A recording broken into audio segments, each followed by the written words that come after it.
Sex करायचंच tension यायला लागले का?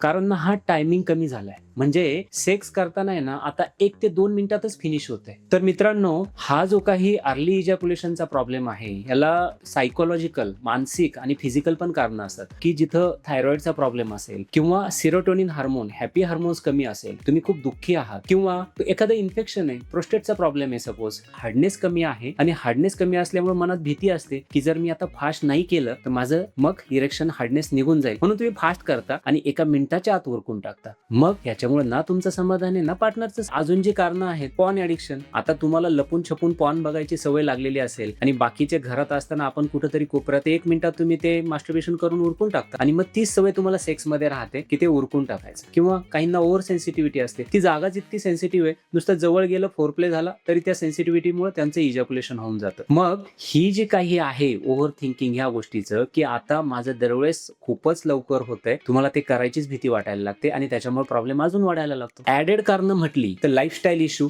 झोप कमी होणं, त्याबरोबर एक्सरसाइज तर बिलकुल नाहीये आणि मग जंक फूड खायचं, तर ह्याच्यामुळे काय होणार आहे, जो टेस्टोस्टेरोन आहे तो पण अजून कमी होणार आहे आणि त्याच्यामुळे अजून अर्ली इजॅक्युलेशन होणार. मग ह्याच्यात पुढे तुम्ही सगळ्यात मोठी चूक काय करताय माहितीये? टेम्पररी सोल्युशन शोधायला जाताय. म्हणजे काय? तात्पुरती कुठली तरी गोळी खायची किंवा काहीतरी स्प्रे वापरायचा, एनास्थेटिक स्प्रे. त्यातून काय होणार आहे? तुमचं त्यावेळेस तात्पुरतं होईल हो, पण त्याच्या पुढे जे चाललंय ना ते पण काही होणार नाहीये. आणि तात्पुरतं सोल्युशन काढण्यापेक्षा तुम्हाला ह्यातून मार्ग कसा काढायचा आहे, म्हणजे तुम्ही कायमस्वरूपी कसं बरं व्हायचंय ते पहिलं बघा. मग ह्या अर्ली डिस्चार्जवर जर परमनंट सोल्युशन पाहिजे असेल तर तो ज्या कारणाने होते पहिलं त्या कारणावरच उपचार करणं गरजेचं आहे.